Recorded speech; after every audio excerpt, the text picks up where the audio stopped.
So there's all of these losers, even in the market economy. And this is where we get to the competition aspect of it, right? Right. Where we're all in a competition, not just for like, accolades, but for survival. Right. Like if our businesses fail, we don't put food, our children don't eat. Right. Like these are serious consequences. Could you imagine like if our favorite sporting event at the losers all had to go through serious deprivation when they lost, Yeah. that Lose their they houses. lose their opportunity to compete again.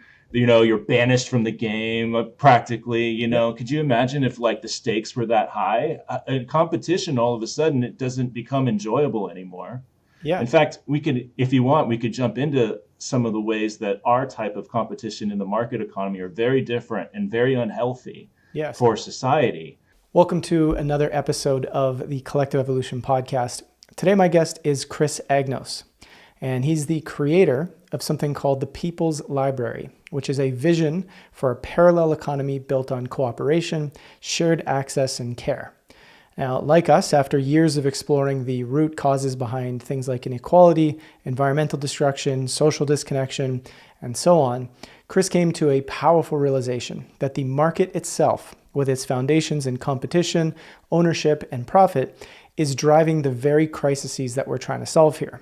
So this conversation is going to fit beautifully into many of the themes of the last few episodes here, as we've been trying to understand what is going on in our current moment and how we can best respond to it.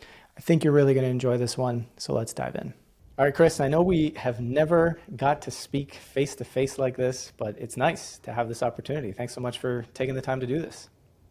Oh, I'm so excited to be here, Joe. That's all. Well, I mean, I know you've been paying attention to the world for a long time, both from a critical point of view of looking at, hey, what are we doing on this planet? Like, how could we do this better? And also just from the standpoint of wanting to really discover solutions and implement them and talk about them and all that kind of fun stuff.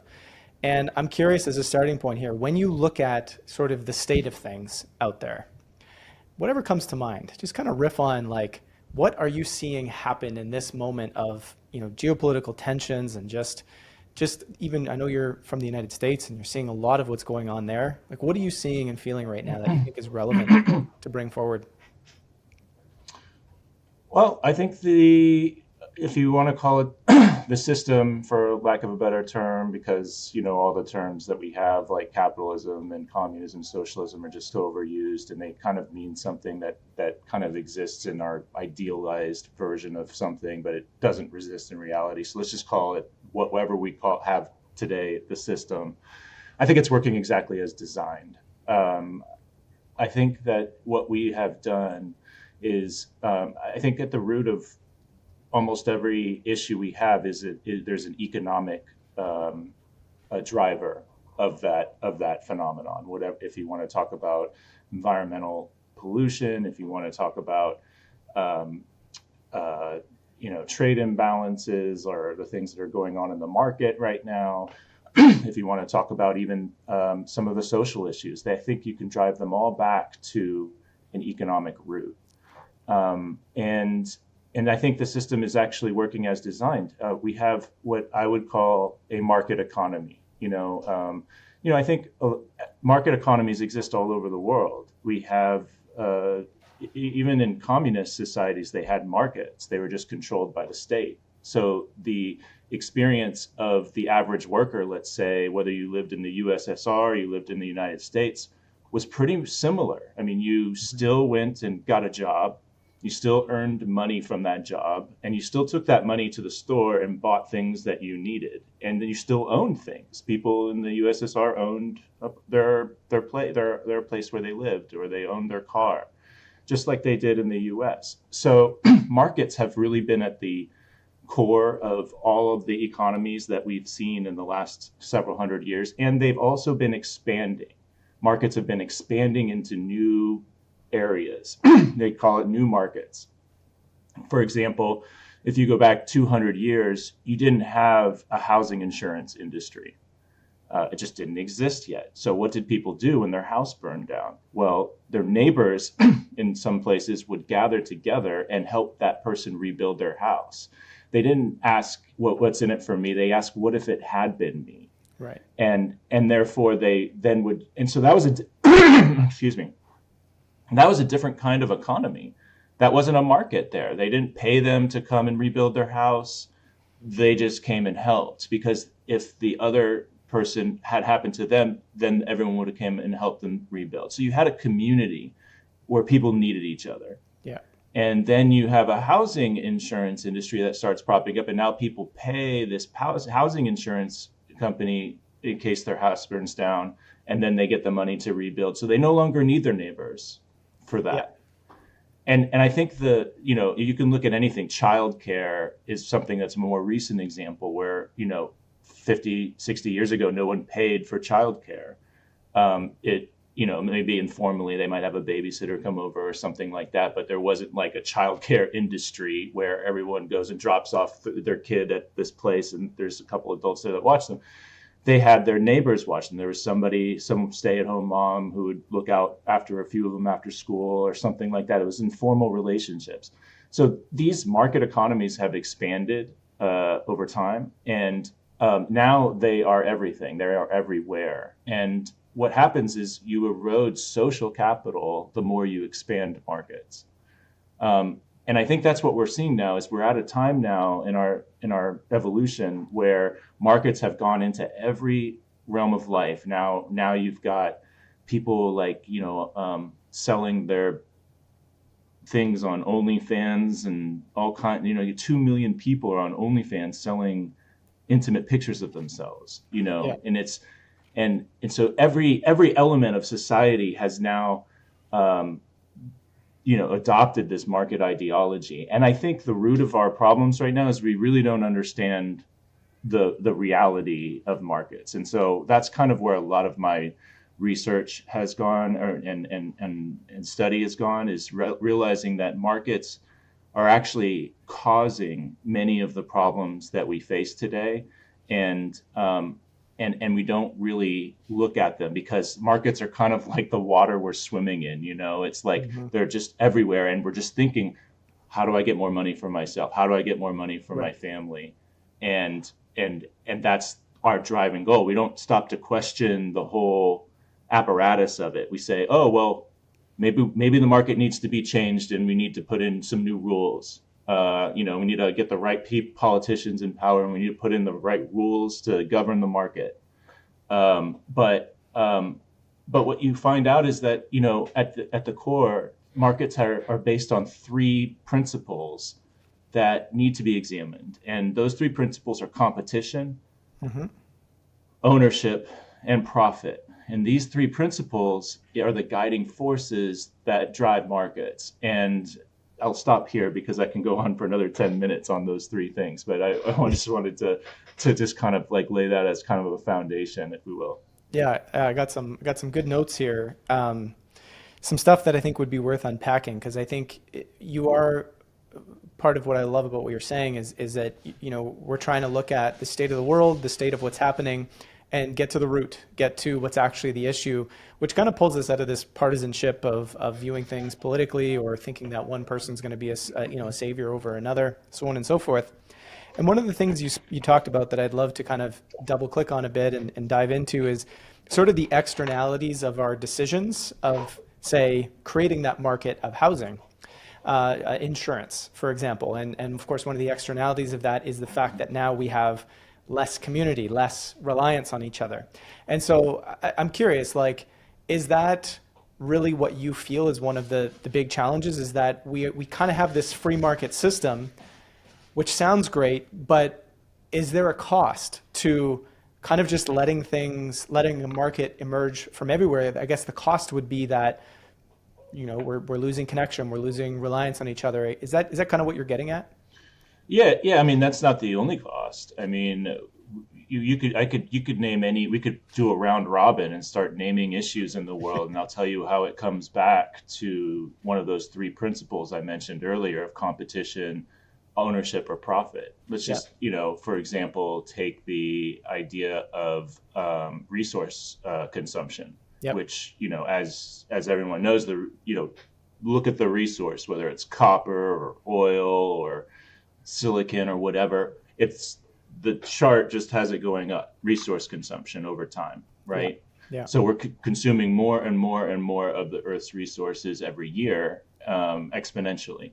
And anyone can see on a finite planet, eventually there's not going to be enough, right? Or and so you wonder, why is that happening? Well, look at the way that we distribute resources. It's through this concept called ownership, where everybody has to, if you want access to something in a market economy, typically you have to own it or you have to rent it from somebody who owns it. It's the only two options. There's no commons anymore, Right. where there's like this group of this resource where you can just access and not own it. This used to be a very common thing where there would be the commons and people could access trees or whatever they needed from it and build their house or whatever.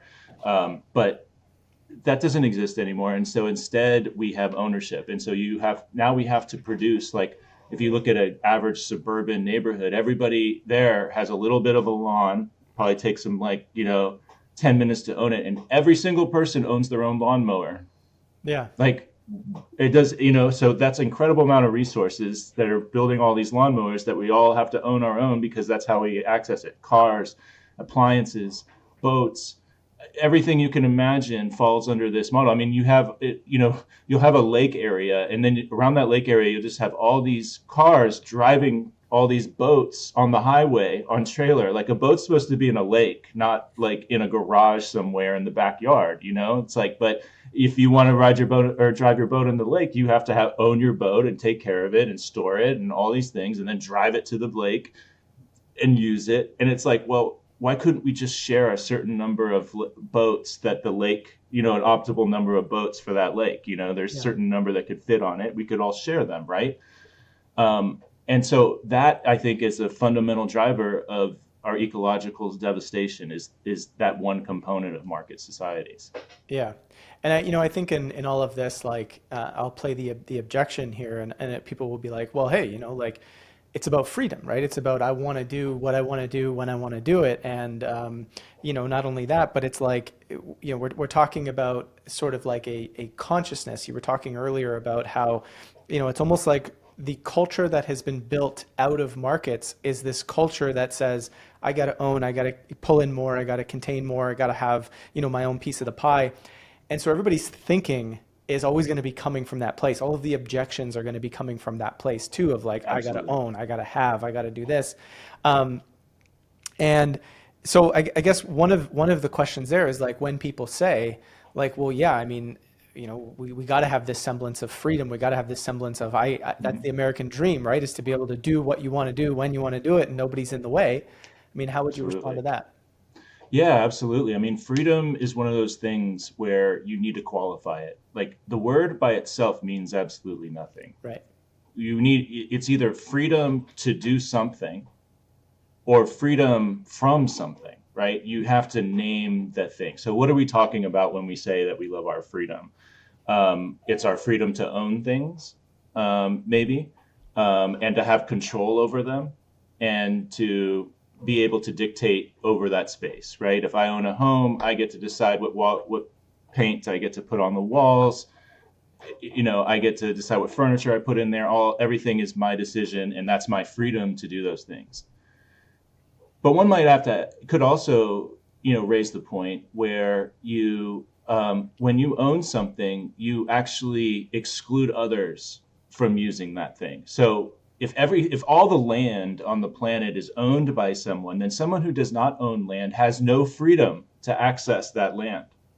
So in a way, ownership of resources takes away freedom from those who don't own that resource. Yeah. And the more people that own, the less freedom that other people have. Even people, if you look at a billionaire who owns 10 homes, 10 mansions all around the world, it's something impossible for the average person to ever, have that level. But let's just say even that person only has access to 10 of the however many homes there are in the world, right? How much freedom of access does even the billionaire have? When he can only access those 10 homes, and everywhere else is closed off to that person. Mm-hmm.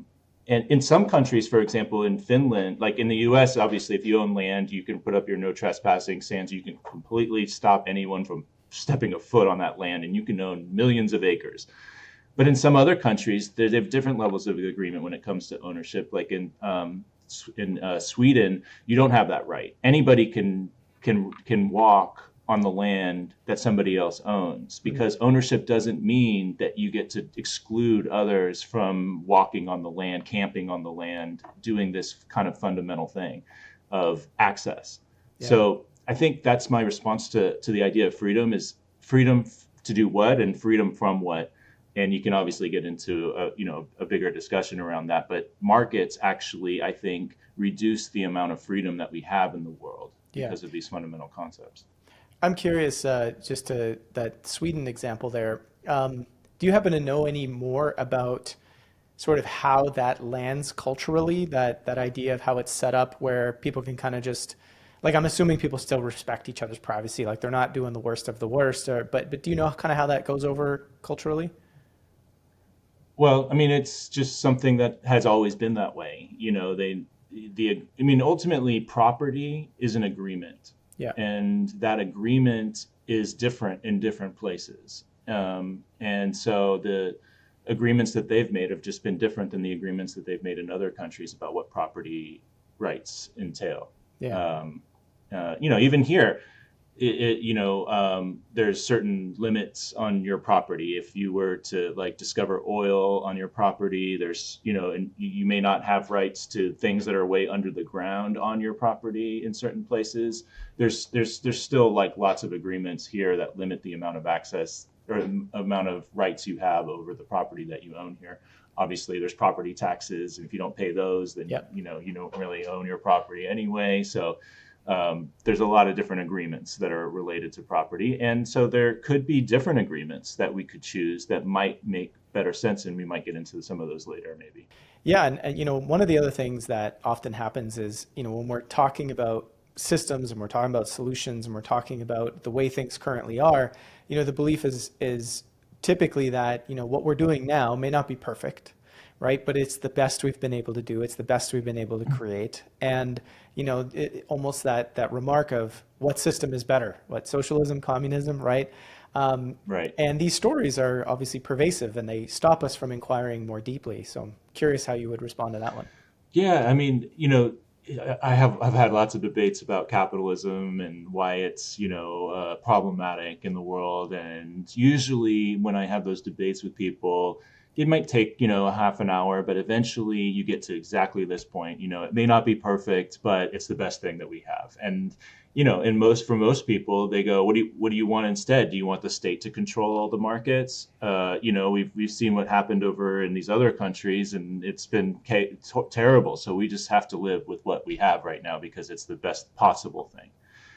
And what I would say is that, again, this kind of is a view that is clouded by the idea that markets are the only way that you can run an economy. Mm-hmm. And so when we think about economy, you automatically think about markets. It's like there's no chance, you can't think of anything. Can you think of a non-market economy? Like when you start thinking about that? And the truth is we actually already have them. We have non-market economies, but we just don't think of it as an economy because we're not buying and selling, because that's how we think of Right. what an economy is buying and selling things. But an economy is just how you distribute resources. Mm-hmm. And so if you think about your family, and if you have kids, you're not charging your kids for dinner. You're providing or you have everyone over for Thanksgiving and you don't say at the end of the meal, hey, everybody give me $20. It's not, that'll be $25 a person, because, to do so would be to destroy the whole experience of why you got together in the first place. When you have a friends come over and they help you move to a new location, and you buy them a 6-pack of beer at the end or something like that, or just to say thank you, but you weren't charging them. They weren't charging you for their labor and their time. Yeah. These are non-market economies. These are, we have resources available and we're utilizing them and sharing them in ways that aren't transactional. So, we do have non-market economies that exist all the time. And as I'll kind of hint at right now and getting into, there's another kind of systemic non-market economy that has existed since the dawn of time, which is the library. Mm-hmm. And so that kind of hints as to where I might be going as an alternative to markets. But, libraries have always existed. You go there, there's resources available, you check them out, you use them, and then you bring them back when you're done so that other people can use them. Yeah. And so as we get on, I'll just kind of tease it out. But that the idea of this is that we could expand that concept to be more than just books and computers, but could be everything that we need to live a thriving life. Right, right. Yeah, that'll definitely be a good one to unpack further as we get into the sort of this library idea. I did recall one of the things I wanted to bring up with regards to just economy and how things work, and we were talking about freedom and we were talking about access. And as we were talking about that, one of the things that often does come up too is people will say, well, the good part about the fact that we have this free market economy is that, anybody has the opportunity to just go out there and make as much money as they want by working hard, and then they can have all the things that they want. And correct me if I'm wrong here, but the way I always understood it, but in the way that our system is currently designed, I mean, it's not like every single person can be financially abundant. It just doesn't work that way. And therefore, by nature of design, you will always have the class systems built within the design of the economy. And I'm curious if that's correct and the way that it functions, and what you might say to that. Yeah, they say anyone can be successful, but everyone can't be successful. Right. So in that way, they say, well, just be one of the anyones and don't be one of the everyones, and you'll be okay. But the truth is not everyone can. So it's not something that makes sense for everyone. It makes sense for some people who, one, let's face it, to start a business, you need capital, you need resources. You're not if you have $0 in your bank account and you have nothing to sell, you're not starting a business, right? Mm-hmm. And so let's just say how many people are in that boat right now. Yep. And it's a good, majority of the people. So the whole idea of just go start your own business is it's not realistic. Yeah. For most people. And frankly, most of the things that we need, of at least our core needs, are now met by multinational companies. Like what am I supposed to do? Sell hammers? Am I supposed to open a hammer store, or am I supposed to go and open up another bicycle shop? There's already 6 of them, right? And is that what we need right now? Is another one? And the fact that, I don't know what the percentage is, but it's a good majority of businesses fail. They don't all succeed. Yeah. So is that efficient even to keep starting all these businesses and then having 80% of them fail? And then what happens to all those resources? They get liquidated at a loss or something. And, so there's all of these losers, even in the market economy. And this is where we get to the competition aspect of it, right? Where we're all in a competition, not just for accolades, but for survival. Right. If our businesses fail, we don't put food, our children don't eat. Right. These are serious consequences. Could you imagine if our favorite sporting event at the losers all had to go through, serious deprivation when they lost? Yeah. They lose their opportunity to compete again. You're banished from the game practically, Could you imagine if the stakes were that high? In competition, all of a sudden, it doesn't become enjoyable anymore. Yeah. In fact, we could jump into some of the ways that our type of competition in the market economy are very different and very unhealthy. Yes. For society, which is that, in a healthy competition, you have, people with equal skill sets on each side. You wouldn't put a professional baseball team and have them play a little league team. Right. That wouldn't make sense. So you have equal people on both sides. You need a fair and impartial referee. So in our market economy, that would be, the government, and we all know that they're not fair and impartial. Right. Yeah. So already the scales are tilted in favor of certain people and not others. Yeah. And then the final most important thing about a healthy competition is that it ends. It ends at some point. Yeah. You think of like a cook-off, where everybody comes and does their favorite meal and creates their favorite meal, and we all share it, and then we all have a judge, and then it ends, and then we all hug each other afterwards and tell each other how amazing it was because the competition ended. Right. But this competition for survival never ends. Never ends. It never ends. It goes on day after day after day. And so and then again, finally, the losers suffer greatly. Sure. That's the other thing, is you shouldn't have the losers suffer greatly of a competition. They should just, oh, okay, they lost, but they still gained because they improved their skills as they competed in that competition. But then they ended, and everybody hugged each other afterwards and went home and had a great time. But that doesn't happen in our market economy. What happens to the losers here is incredible deprivation. Yeah. And so that creates all kinds of stress, because even if you're a winner in the competition and you're winning, you're still only a couple, AI evolutions away from having your business disrupted. And now you're no longer like, I think about this, they used to have like this company I used that would transcribe videos, and I'd pay them $60 or $100 a year to have that done. Now it's free because AI can do it just like that, right? So now that's a total free. That whole thing is just gone. Gone. So Only lasted like 4 or 5 years. So who knows if that guy has another opportunity or something, and whether his kids are eating right now. But that's the end result of unhealthy competition inside the market. And now you can see the rise of mental health all over society. Yeah. This is an epidemic. People just can't handle this type of situation where you're removing our natural human nature to be empathic to each other, to be altruistic, because these values don't help you to win in the competition. No. If I'm having a lot of empathy for my competitor, they don't see that. You'll see Steph Curry and LeBron James hug each other after the game, but when they're in that game, there's no empathy for each other. Right. They're not saying, "Oh, I'm sorry, you didn't get a good enough shot. Here, let me let you take a good shot." They're competing to all, and that's the way that our society's set up, and there's no break from it. So that's a huge issue when you look at how market economies play an important role in our lives and create these situations that cause misery to people. Yeah, two things that I want to touch on there, one being the stress part, and the other will be just the idea of how we're not necessarily fleshing out the best products via competition. We can unpack that, but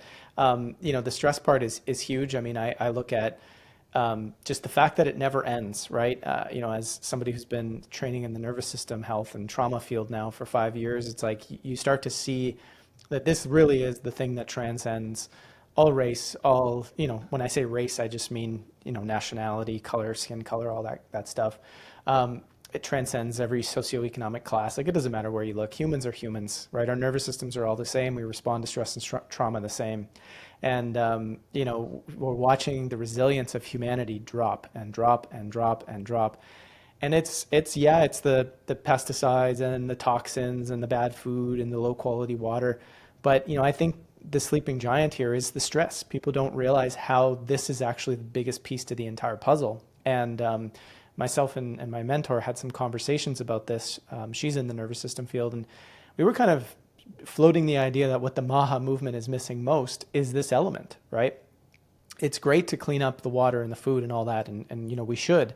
But, I think the stress part accounts for more than 50% of the problems that we're seeing.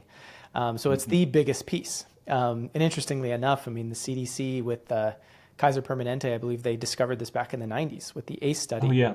And they discovered that, like, and the story goes, the one of the lead scientists behind it, I mean, he started crying after he got the results of the study, because he was like, nowhere in the CDC, nowhere in any of our public policy are we addressing or even coming close to addressing stress and trauma. We're just not. And it's affecting everybody, right? It's not, we have this idea that it's just, the people who are in a war-torn country, but it's every person pretty well.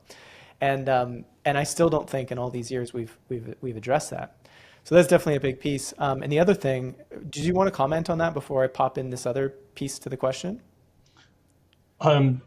Yes. I mean, I think that, what I'm talking to, there's incredible amounts of research and studies that show that, the nature of our type of competition leads to these types of health outcomes that, Yeah. when you're constantly worried about your survival, when that never goes away. Another thing that kind of comes as a result of that is we all have a desire to escape, Yes. like in some way, whether it's going on vacation or it's taking some kind of drugs or something, drinking alcohol, whatever it is. I remember when I was in the corporate world and I was competing like crazy in my early 20s, every weekend I'd be going out drinking, Yeah. just to get off my head, to escape for a moment that unending competition. Yes. And so you can look at a lot of substance abuse and things like that, as a way for people to escape a situation that is not helping them to thrive. Yeah. So I just wanted to add that in there as well as another effect of that competition. Absolutely. Yeah, it's a big point. Just the unending competition part. I think really want people to kind of like internalize what that inevitably means. And so the other piece to this is people will often say, "Hey, competition is so great because it is what is churning out the best possible products," right? It's like if we didn't have competition, we'd be dealing with the worst forks on the market, right? But competition makes the best stuff, and I don't personally agree with that. I mean, I'd love to hear what you have to say, but actually, let's go with what you have to say, and then I want to share a story afterwards. Yeah. Okay. Sure. I mean, but so competition creates the best stuff. I mean, it can create good stuff, but it's going to create everything. Markets will create a product at any quality level, to meet the need or the purchasing power of any group of people. So, there's always that kind of old motto where it's like, the poor person buys that $10 pair of shoes and it only lasts them 4 months, and they're like, well, you can buy this $100 pair of shoes and it'll last you your whole life, guaranteed for life that they'll be okay. And so we have the ability to produce the high quality products, but the market's still going to produce the low quality product because somebody can't afford the $100 pair of boots. Yeah. So they're going to keep buying the $10 pair because they don't have enough. If they buy the $100 pair, they can't eat that month. So the market's always going to produce low quality goods. I mean, it's amazing to me that we're, an idea of like a plastic straw, that we use for about 5 minutes. That straw will still be here 200 years later in some landfill somewhere. Like for 5 minutes of utility, we're going to produce something that lasts for 200 years. Yeah. And then we just toss it away and throw it away as if it's like going to evaporate, but it doesn't. Mm-hmm. And so, yeah, I don't think markets are creating the best quality products that are ideally situated for their use case. It's just always going to be, and that's the third thing that we talk about that we haven't talked about yet, is the profit motive. Yeah. That's going to be the fundamental driver of what gets created in a market, is what will make the most profit. It may be that it's a very durable product, but it certainly doesn't have to be. Yeah, 100%. And even within that, the $100 pair of shoes, $10 pair of shoes example, I mean, I think we saw this with the light bulb, didn't we? Where they were creating light bulbs that could last, I think it was like something like 35 or 50 years.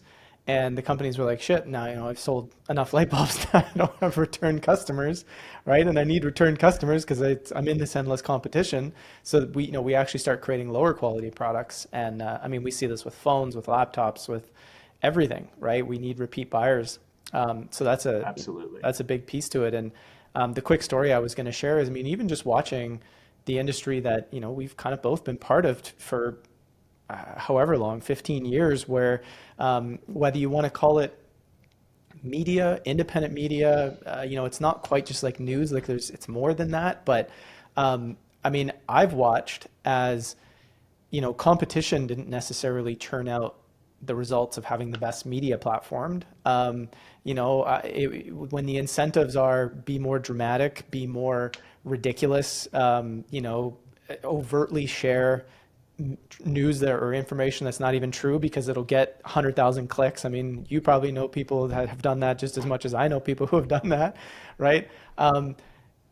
This is what competition did, is it actually churned out a worse media market and situation, because you're placating to even audience capture. Once you start saying something a particular way, I mean, I deal with this on CE, where it's like one day people think we're Trump supporters, and another day they think we're crazy leftists, right? And it's like, well, hey, I'm not going to be captured by my audience, right? I'm not going to only say what you want me to say. I'm going to say what I think no matter what. And a lot of people will be like, well, fuck it. If the audience wants to hear, that I love Trump all day long, then they'll just hit that, even though it means that they're not going to give people balanced coverage. And the market says you're better off doing that because you will maintain your audience. You will maintain support. You will get more money. And so even in that way, I mean, I can honestly say that the market is actually churning out a worse situation. I fully agree. Our as human beings, our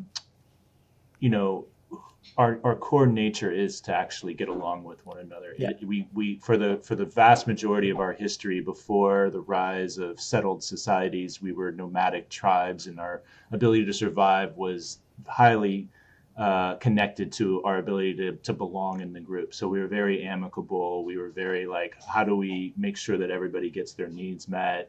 This was just the way that we evolved. So good relations don't capture our attention. Yeah. Our attention is always going to be driven towards, oh, look at that fight over there. Look at those two people fighting. That's abnormal. That's not what we expect. So it's going to get our attention. And if you look at a media sensation and what the drives are there, it's to, shock you so that you get your attention. And there's these words, I think there's like the 40 words you're supposed to use in all of your titles for YouTube, they're the devastating and all these different words that capture people's attention, shock, all these words that you're supposed to use in your titles to get people to click on your video, right? Yeah. Because those are what are going to get our attention. There's another guy who said that happiness is the blank pages of history. So in our history books, we write down all of the wars and all of the atrocities, and you read it and you're like, gosh, we're such a terrible species. But in between all that time was all of the people getting along with each other and sharing meals with each other. And those don't get written in the history books, right? Because they're what we expect to happen. Yeah. I think that's a big piece to it. I mean, going back to the nervous system stuff and the stress stuff, I mean, when we're not stressed, we're naturally connected. We're naturally empathetic. We're naturally all these things. And when you put people under constant, stress and whatever, and I know people will say, for example, well, it's, the deep state and it's the corruption that is constantly using fear to do this. And it's like, well, yes, but it's also the systems itself, right? It's more than just that. But let's talk about corruption for a second. Yeah. If I'm in a competition for survival, yeah, it's just competition where if I don't win, I don't survive. Yeah. Why would I follow the rules of a competition? If I could break them, why wouldn't I? Why wouldn't I do everything I can? If I could bribe somebody and they could make something better so that I'll win the competition. Yeah. Isn't that what we expect? Shouldn't we expect that behavior in a competition for survival? Yes. Why would that would ever go away? The only way you would stop corruption is to end the competition for survival. Now there's not an incentive for me to go out and cheat everybody because everyone survives regardless of who wins the competition. That's why you don't see people cheat as much as they do in our economy as they do in a football game. Right. People still try with performance enhancing drugs and things like that, and they get caught or whatever, they get a punishment. But it's much rarer. Now, you look at every single person in Congress, for example, outperforms the best hedge fund somehow in the stock market, right? Yeah. So it's like there's a lot of cheating going on. Yeah, and this goes back to the old race to the bottom dynamic of just like, when you create the incentive to be corrupt or to do these sorts of things, it's just going to constantly happen. It's the same as the YouTube example you were providing. It's like where you create the incentive that says the crazier your titles are and the more you hook people in, the more money you make. Everyone's going to do it, because if you don't do it, then you lose, right? And then what happens is everybody does it, and then it creates a culture, and then you think, okay, well, if that's the culture, what are the courses and the products and the ebooks that are going to be coming out of that culture? It's here's how to go viral on YouTube, right? And it's everybody promoting this thing, right? And then suddenly people just think, well, that's human nature, and that's just how we are, Right. and that's just Right. what you got to do. And it's not. It's a story. Yeah, and it's being driven by a system of a competition, ownership, and profit. These are the core things that again that are driving all these phenomena. So let's segue a little bit into some of these other ideas, and I'm going to start that by saying, it is true though that the system does produce some good results, right? Like there's some good things that we have that come from the system, and then the other thing here, and someone brought this up to me the other day, is how many people are willing, when push comes to shove, to actually start to forego what they have in the system if we were to move to something new. And so kind of, Well, yeah, curious for you to yeah, pitch no, what I you mean, think is. see, that's always the thing. It's like everyone was like, well, this, after you get to the other one that we talked about earlier, where it's the best system that we have, and the next thing is, well, it's we're already kind of invested in this Yeah, system, and I don't want to have to lose everything I've invested in this system to try a new system, even if you could convince me that new system is better.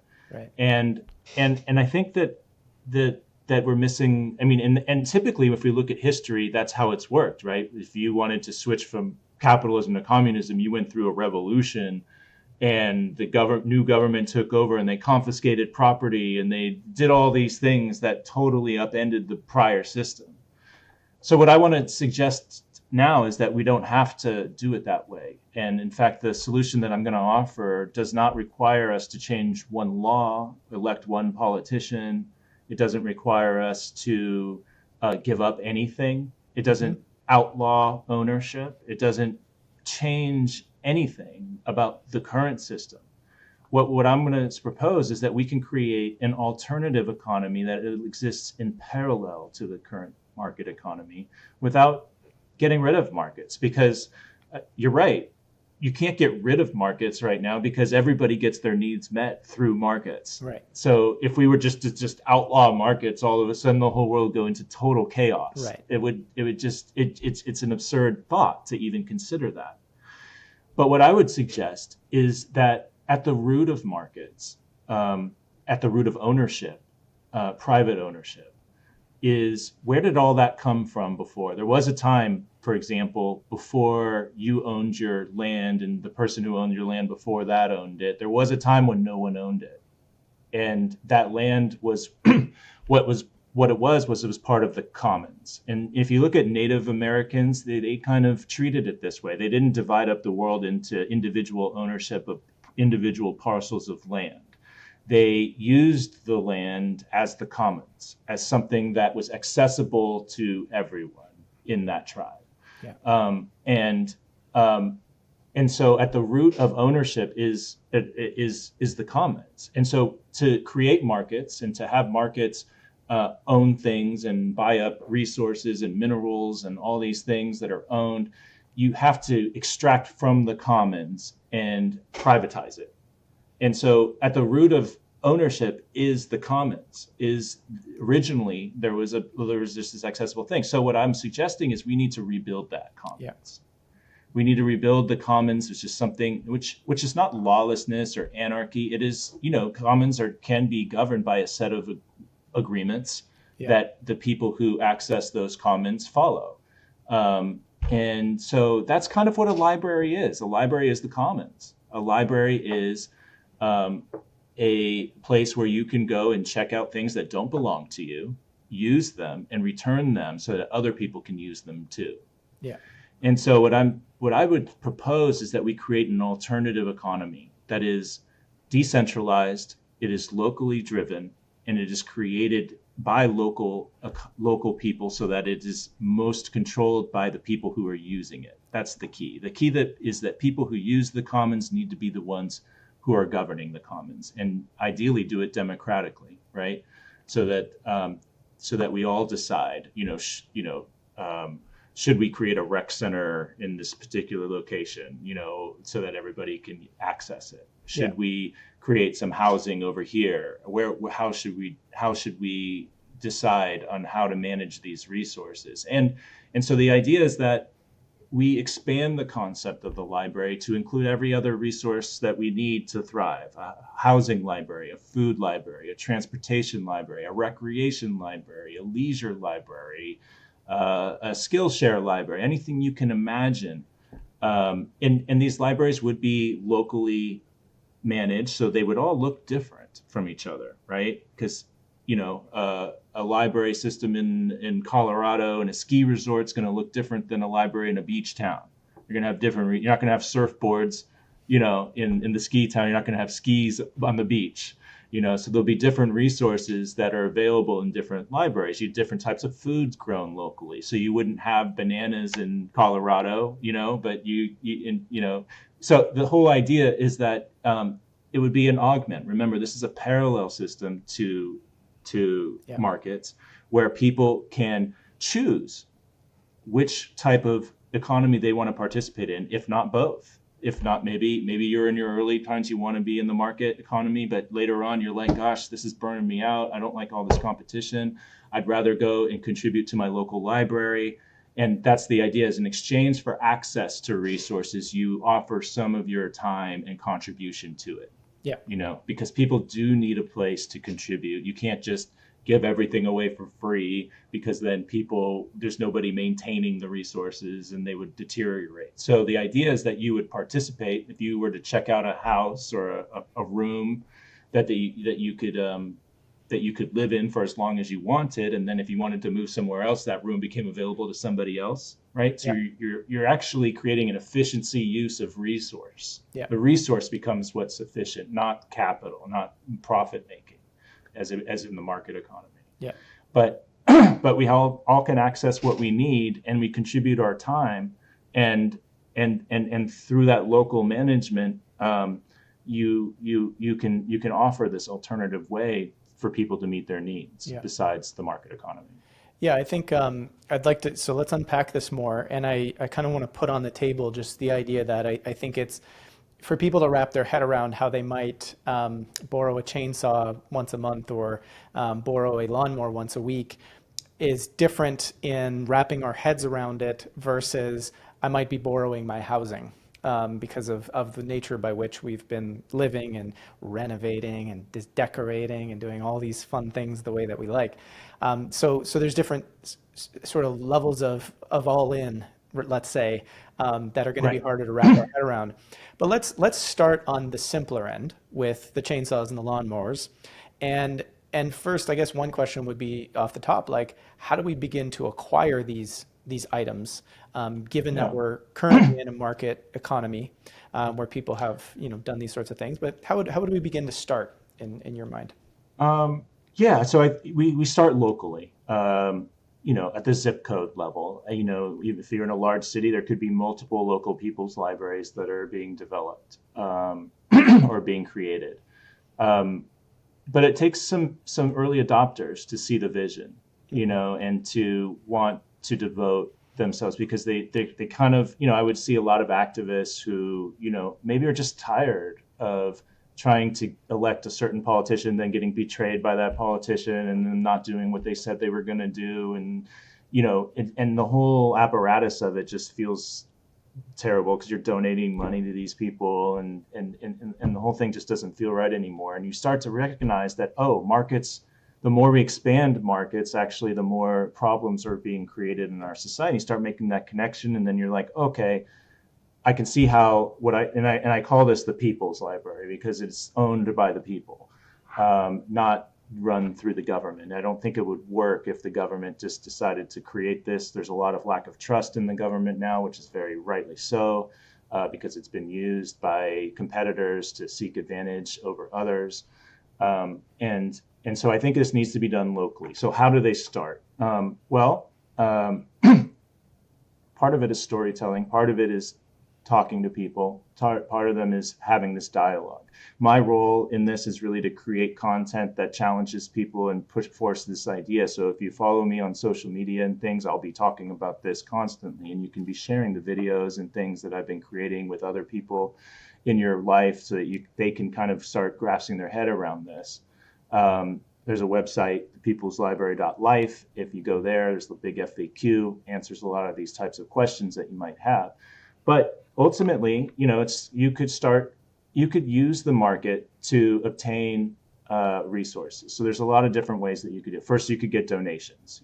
People donate old clothing all the time. That could become part of a clothing library where you're sharing the clothing. People can go in there, check out a garment that they want to wear, and then bring it back, and it gets washed, and someone else can wear it. And so you can take this, or you could start, let's say you have a group of people who you're starting this with, which is what I recommend. It's really difficult for one person to kind of start this on their own. But if you had a group of friends, and I do think this will hopefully appeal to people in the younger generation who are already priced out of, A lot of things. potentially getting a lot of things in our society, right? Yeah. So they might have a more appeal to this than someone who's in their 50s who've been working, in the market economy this whole time and have been in that game for a long time. But they might even say, hey, gosh, I believe in this movement. I actually have some things that I want to donate. I got an old lawnmower. I got an extra, a bunch of tools that I'm not using anymore. Let me donate them to the Commons. Let me into my local People's Library. And the same thing could be done with land. If you found somebody who wanted to donate some of their land to this, who are wealthy, because I do think wealthy people are recognizing that the system is unsustainable. Yeah. And if the system were to collapse, they would lose a lot of their wealth and protection of that wealth. So they have an incentive in kind of keeping the system going. And I think that the People's Library, if it was existing as an alternative for people where anybody can get their needs met. Remember, in the market economy, not everybody can get their needs met because not everyone can get the job, or the job doesn't pay enough to meet their needs. But if everybody can have access to their needs, then there is a far less anxiety. There's far less stress. That if you lose your job in the market, you can join the People's Library and you can get access to getting your needs met, and which include food, and it includes transportation, it includes recreation, includes everything that you might need. And you donate some of your time. And the thing is, the People's Library can offer people to do things that the market economy won't do because it isn't profitable. So right. You could do things like ecosystem restoration in your local environment. You could do things like taking care of elders. You could do things like repairing tools or repairing houses. A lot of different things that actually contribute to the community, not to making your boss richer. And when your boss does really well, he buys another Ferrari.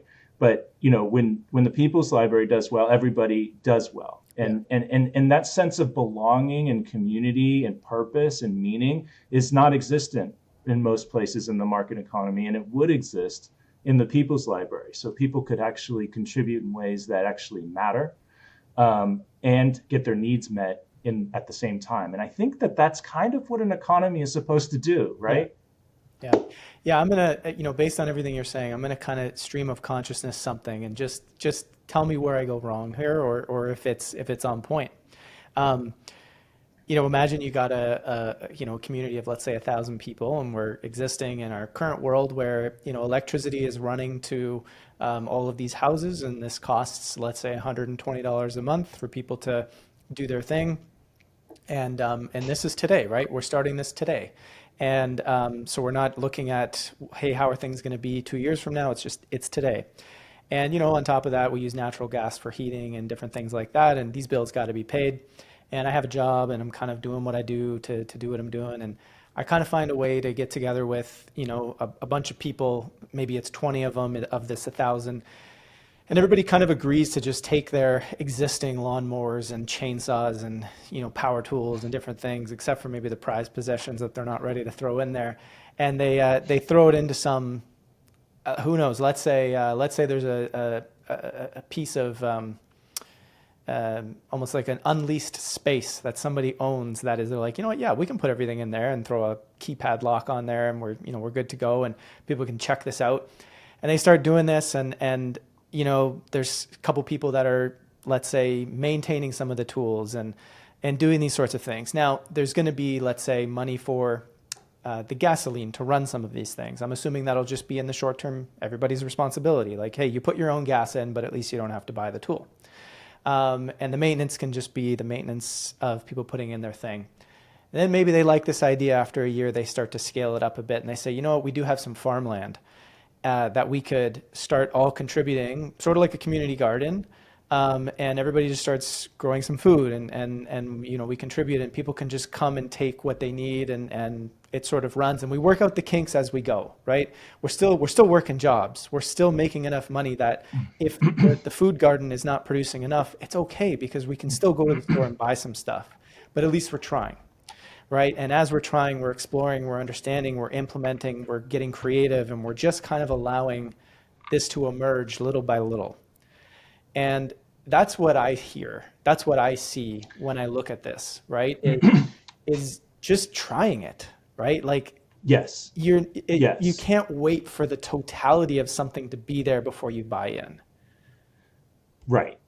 But there will be people who wait for the totality for it to exist Yeah. for them to buy in, right? There's Yeah. going to be those people. There's going to be the early adopters, and that's really who I'm really speaking Appealing to at this moment, are the Yeah. people who are like, yeah, I really want to try because I could see how this can work differently than, once you see it, you can't unsee it, Yes. right? Yeah. But there are also things that could be done, like, where the library, so from the individual's perspective, there's no transactions. I'm not paying money for access.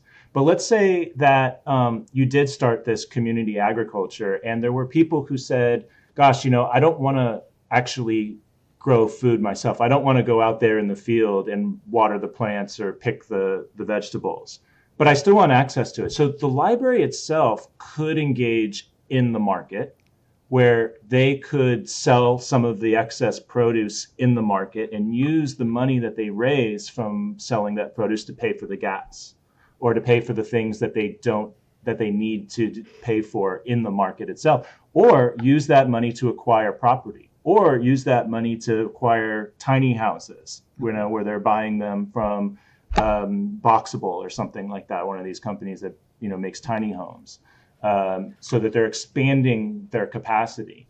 Or the people get together and they say, let's do a car wash fundraiser. All the participants in the library, you got your 20 people, and we're going to throw a car wash, and we're going to raise funds. So, the actual model kind of looks like a kibbutz, where the members themselves might do things that raise money, but the money is then used to expand the commons and expand the assets under the commons, which then you can offer then to more people, which then means you can get more people participating.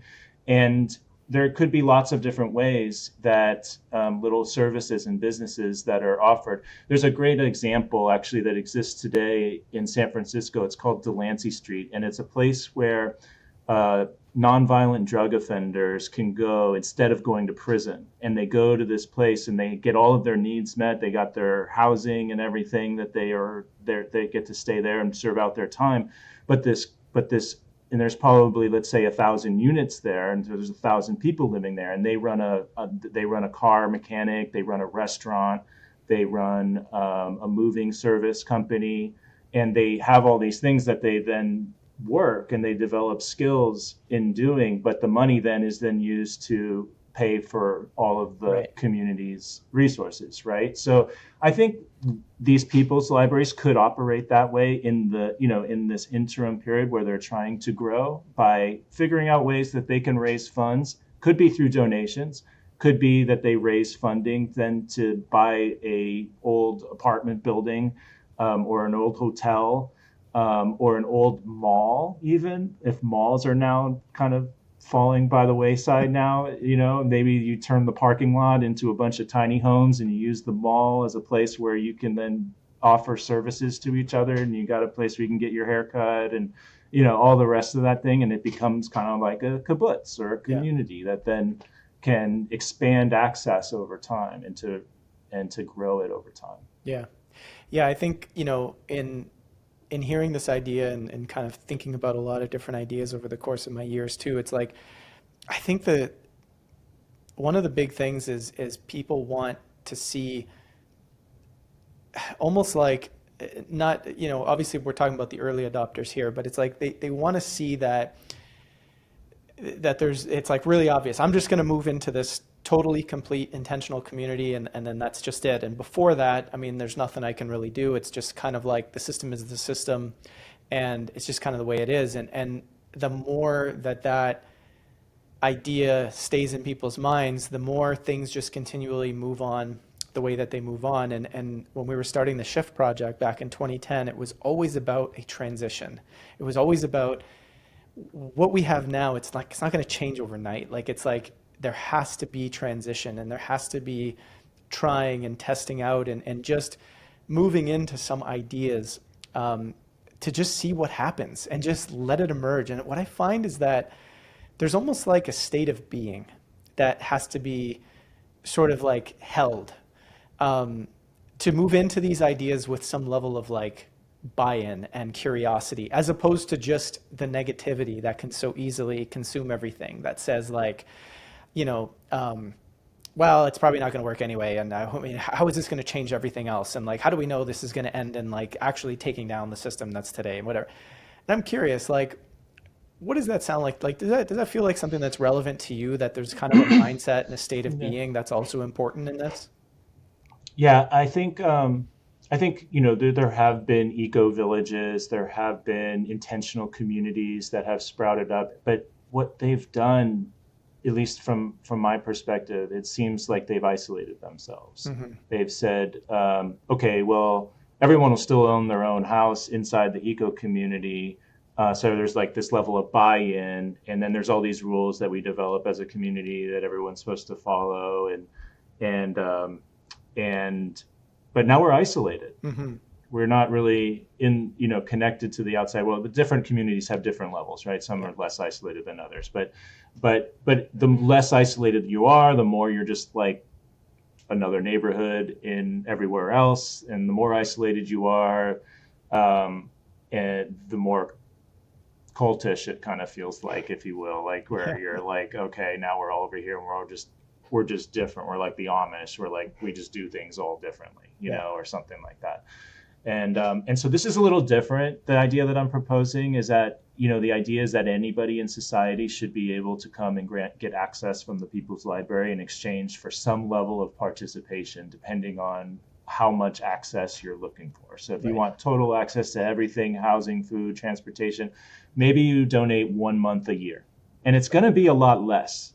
That's the thing. Yeah. It's going to be a lot less than it is in the market economy, because the People's Library would own the resources that it shares outright. So there's no landlord seeking rent. There's no interest payments to be made. You're not paying off a mortgage. You're not taking on debt and then having to pay interest on that debt, like all of us have to do if we want to buy a house.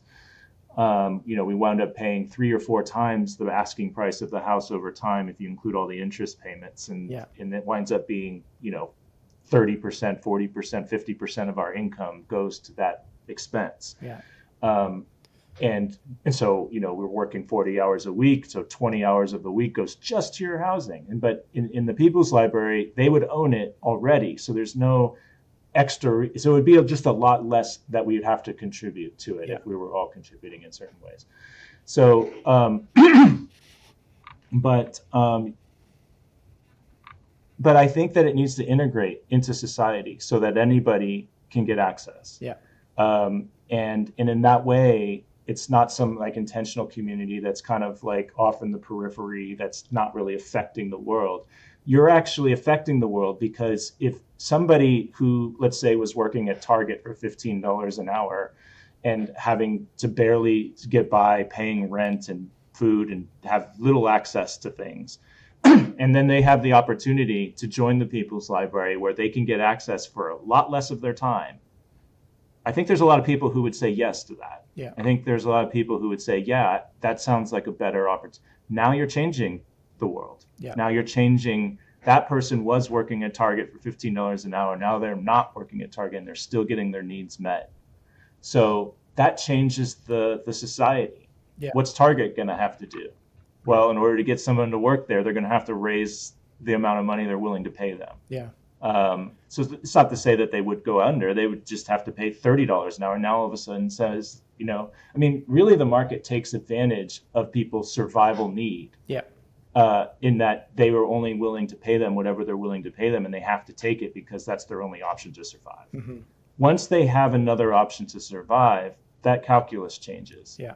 Now you're not willing to do some job for $15 an hour cleaning toilets because you can meet your needs in another way. Yeah. And that changes the market. That changes the way the market operates. That that what they're taking advantage of in terms of our need to survive, they don't have that anymore because we have another way to do that. Yeah. And that's the key. Yeah, I think some of the tricky parts that I'm still having trouble wrapping my mind around is just really the housing bit because, obviously with housing, it's different. It's like how long am I going to stay here for? Is it long term? Is it short term? And also, I mean, it's property tax on the land. So there is still, in the system today, we would still have to pay that. There would still be utility usage that would have to be paid. And let's say certain types of maintenance that might actually require market intervention where it's like, in order to replace this part of the furnace, I have to go to, the market and that sort of thing.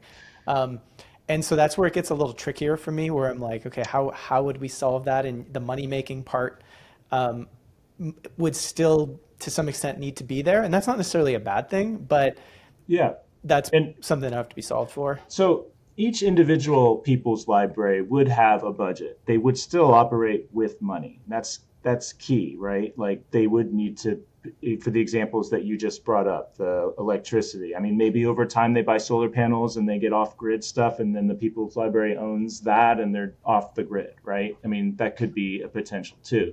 But in some places you need it. You need gas for heat, as you're saying, and there needs to be things that they contract with market companies to get those things made. And the People's Library would need to have a budget. They would need to have finances to pay property taxes, for example, like you said. So they would need to generate money in some way. They could do it through donations. They could do it through selling some services. They could, there could be businesses that the People's Library offers where, let's say they create a rec center, a gym, and the people who are contributing to the People's Library can get access to the gym without money. But other people who are not contributing to the People's Library might want access to that gym, and they could offer $50 a month to do it instead of participating with their time. So there could be a lot of different ways that the People's Library could generate funds to pay for these expenses that you're talking about related to housing. I mean, if you think about it, like if you look at an Airbnb, for example, like when you go and you pay your $2,000 for an Airbnb for a rental, you don't also have to pay for the electricity and the internet. Those are covered by the host. So in a way, the People's Library would cover the expenses of the housing, and they would use the participation that people give in exchange for that access in some ways to meet the needs that they wouldn't have to pay for, and in other ways to generate funds to pay for the things that they would need to pay for. Yeah. I mean, again, it's the type of thing where I just think we need to keep playing with it, trying it, exploring it, and just seeing what happens. I look at it as, you brought up something earlier about the politicians and how people will get so engaged in various politicians to the point where this is it. We're finally going to have this person save everything. And of course, it never works, right? I mean, we've been around long enough looking at systems at this level for a long enough time to know that it does not work, right? Every promise is just another promise that doesn't come through. And I think that's okay. Like, it's okay that our systems are failing and dying because something else is going to emerge, and it's just going to take people wanting to, have a look at that and explore that and sort of buy into that. And I guess with that said, the question on a lot of people's minds oftentimes is like, there's a lot changing, there's a lot happening in the world, and we can frame upheaval as good or bad, depending on how we look at it. We can tell ourselves stories of like, hey, we're about to have World War III, or, everything's about to change and everything's going to be great, right? Like we can come up with these stories. But when we look at for markers of progress, right? Like how do we know if we're making progress or if we're moving in a direction, if you want to say the polarity of better or worse, right? In your mind, when you look at society, or if you were advising people on like, hey, think about this idea of progress. Like, how do we know if we're actually making progress versus, let's say, just advancement of technology that's actually doing more harm? But how do we know we're actually making good, true, honest progress? Well, progress, like freedom, also requires um, a context.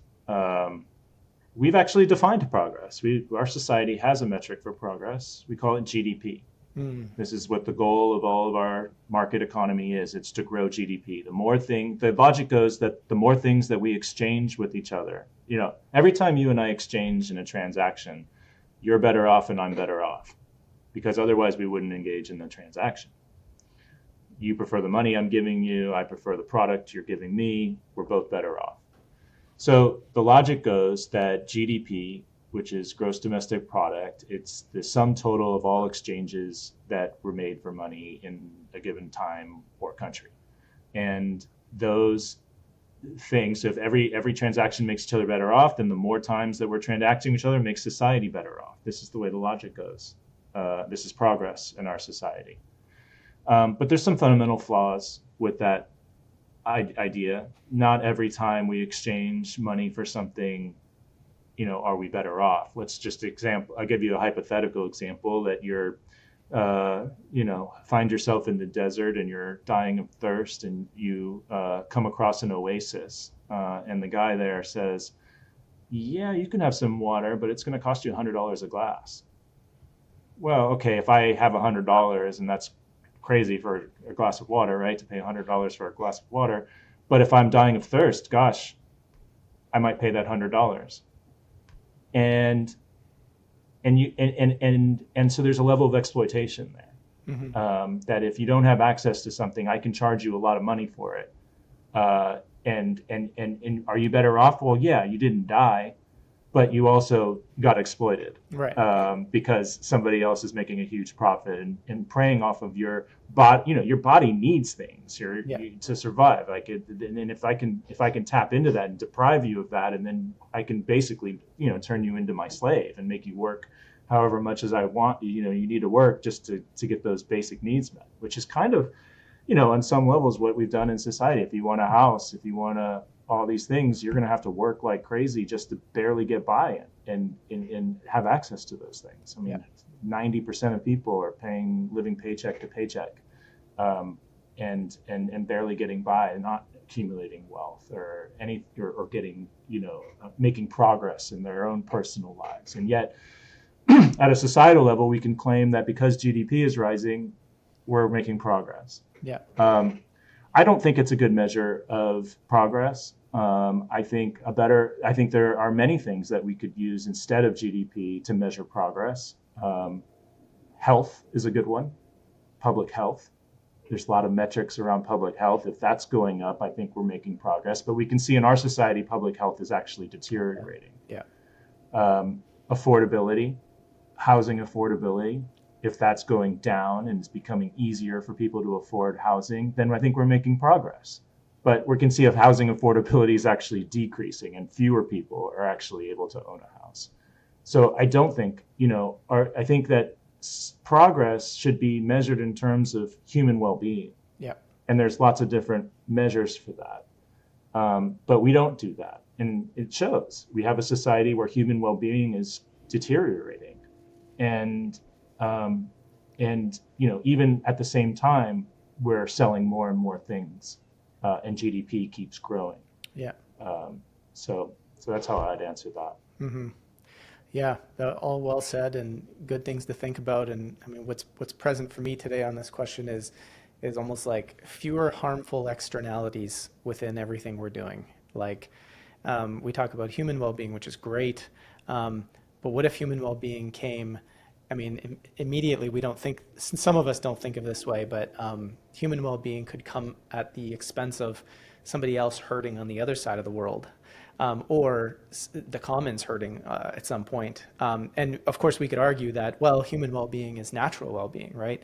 But Sure. a lot of people don't think of it that way, which is interesting, right? Like, if I get to enjoy a cell phone, in the Western world, and it's like, oh, I'm enjoying a cell phone, right? Because somebody on the other side of the world is engaged in slave labor so that you can enjoy that cell phone. So is that cell phone really advancement, and is that cell phone really adding to your well-being, or are you actually just, you know, someone else is a slave so that you can have that phone?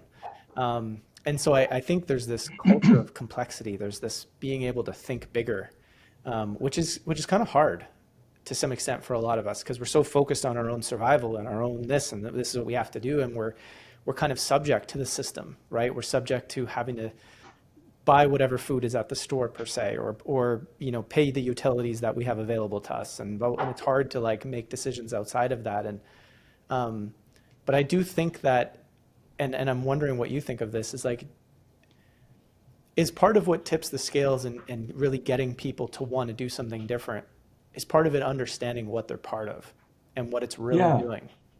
Yeah, I think so. I think that's the first step. Like, I could talk to you all day about the People's Library, and you'd be like, um, well, why does this matter? I mean, I don't really get it. But it's not until you come to the conclusion that markets are actually driving all of the things that you don't like about the Right. way the world is going.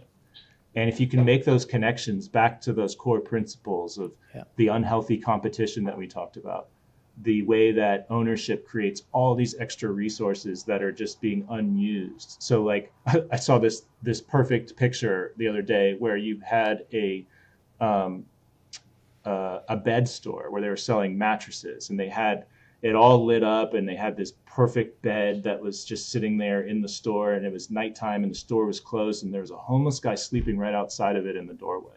Mm, And there was nothing more that it just captured really the essence of what our society is. There's a bed right there that's not being used by anybody, and there's a guy right outside who needs a bed, and he isn't allowed to use it because that's owned by someone else, and he's trying to sell it to somebody who can pay, but he can't afford to pay. because he's trapped in And that person has to sell it because they're in that endless competition. exactly. Right. And so you can see the competition play out right there in that situation, where in a sane world, you would have resources that were provided because people needed them, and people would contribute in some ways, in some way, to do that. But it just doesn't wind up working out so well in the market economy. And that's partly because of the competition. Remember, we're all competing to get as much as we can for ourselves. Yeah. And the idea is, okay, well, we'll keep growing the pie, and the pie will get bigger. But when you look at what happens, is that 90% of the new pie goes to the people who already had more than enough already. Yeah. It doesn't reach the bottom. Right. So even though you're growing the pie, people just keep getting wealthier, and other people keep getting poorer.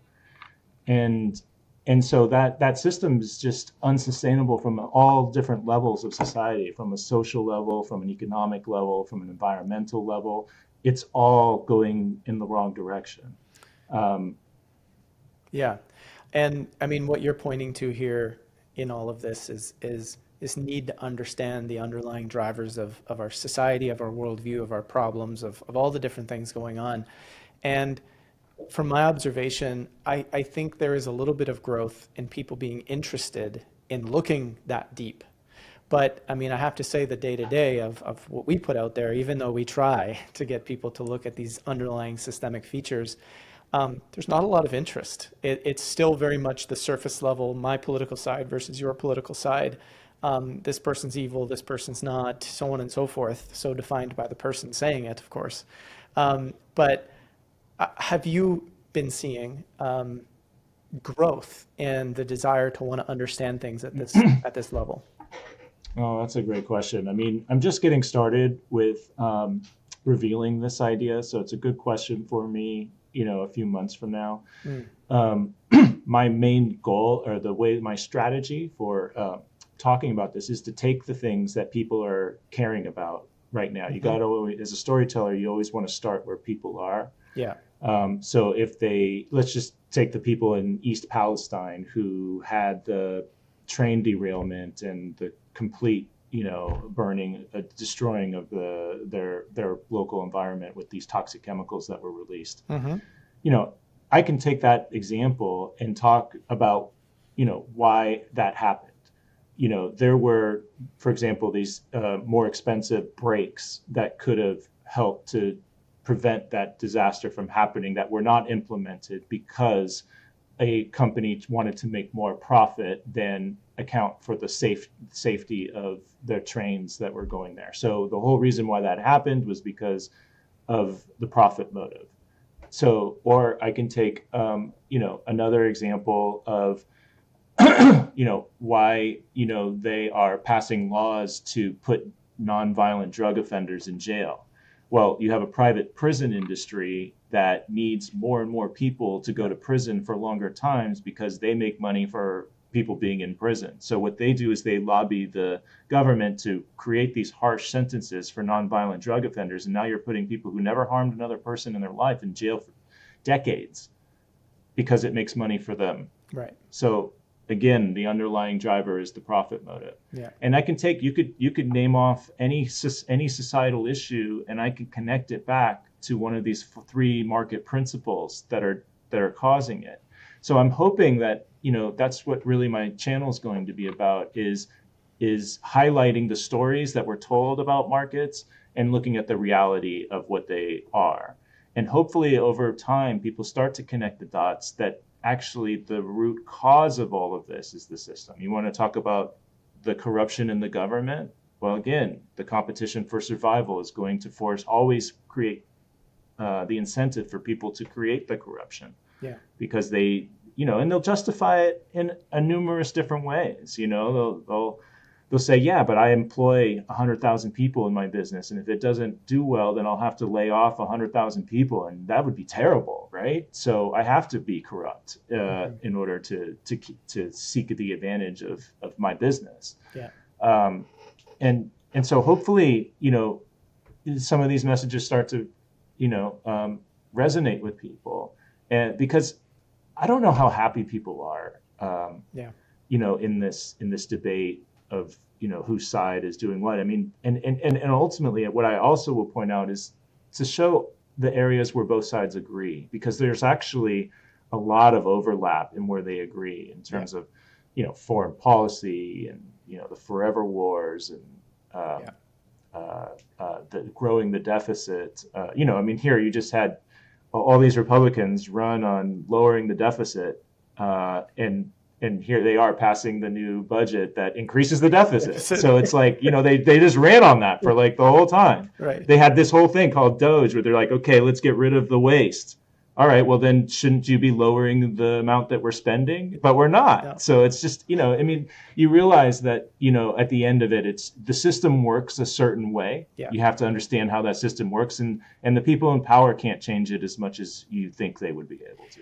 And I think, this is a perfect opportunity to bring up, Robert F. Kennedy Jr. in this situation. And I know you and I spoke a little bit about this, but, I've been seeing a significant amount of sort of critique from the independent sphere of RFK and what he's doing and this, that, whatever. And I mean, I think one of the first elements is, of course, everybody was like, I don't understand why vaccines still exist if RFK is in there. And I'm like, well, first off, I mean, RFK doesn't want to take away vaccines. That's not his goal.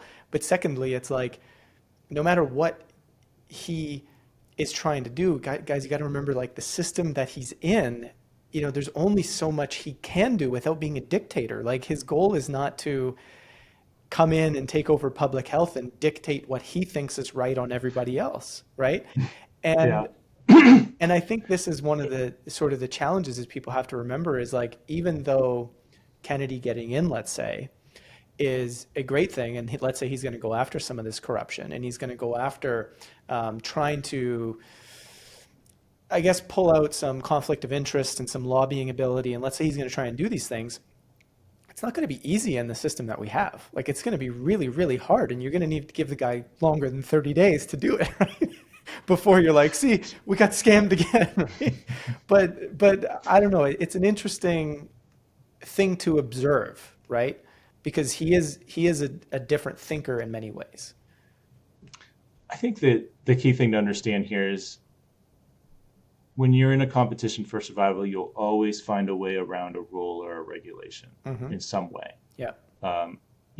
Maybe he is able to change a certain rule, but when maybe in the next administration, they're able to get somebody else in there who will just change the rule back. Right. Because there's always going to be anything that gets away in the way of a profit making motive, because remember, making as much profit is the goal of the system. Yeah. So anything that gets in the way of that, if you say, okay, well, we're going to protect this land over here, we're not going to allow any drilling over in this piece of land. Okay, great. Until someone comes along and says, oh gosh, we need to drill, baby, drill. Now let's open it up for drilling, right? So it only lasts a certain amount of time. So even if you are able to change the rules for a certain period of time, the incentive structure of the market is going to be one that will then eventually override that rule, or find a way around it, or put somebody in there who won't enforce it, or put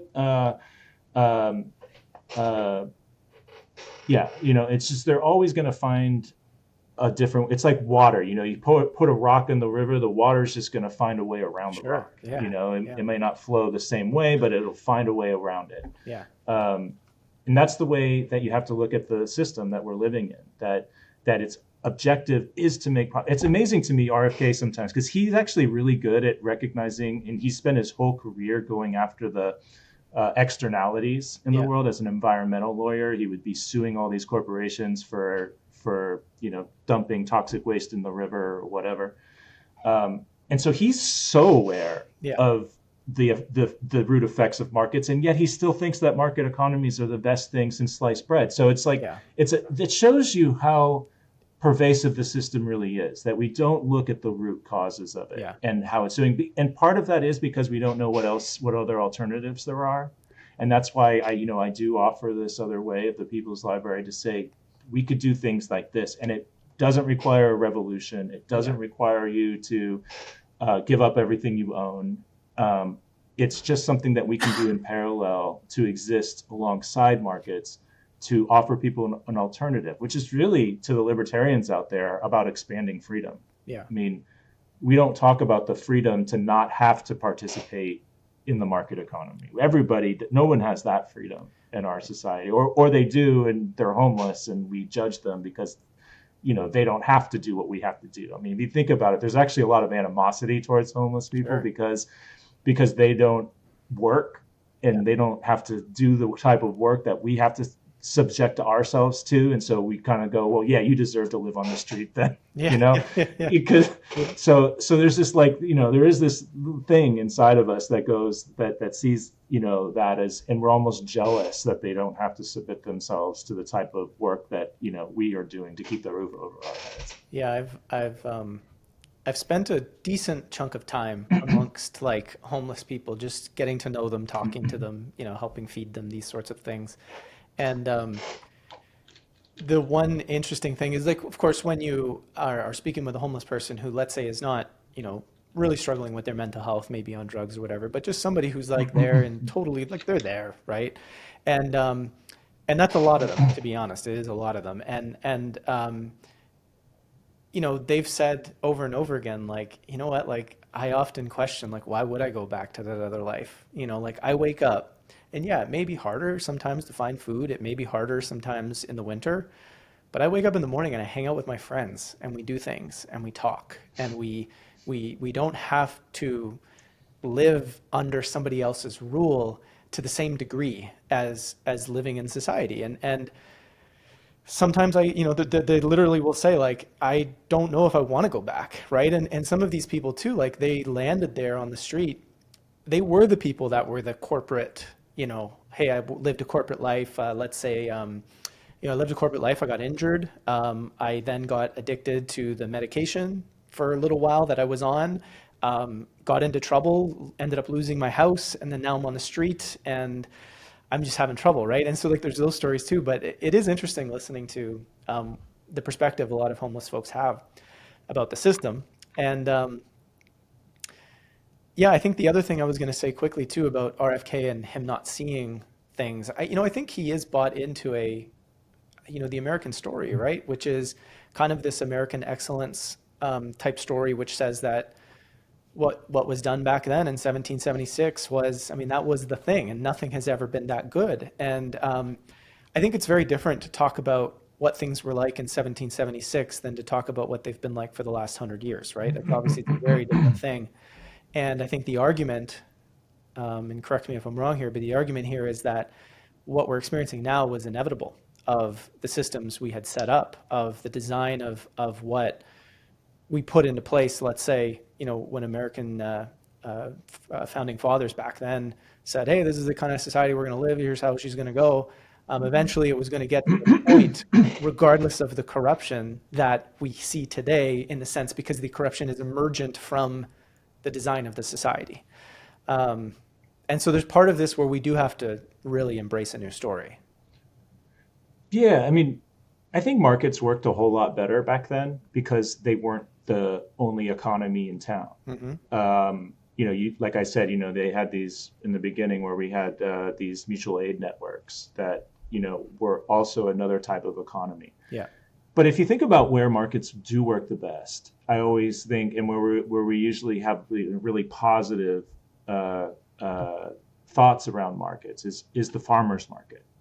Where we go there, and especially if like we're all producers, which is back in those times, you had 90% of the country who were farmers. Yeah. Today we have 2%, by the way. So that's an incredible difference in terms of the percentage of population that's devoted to growing food.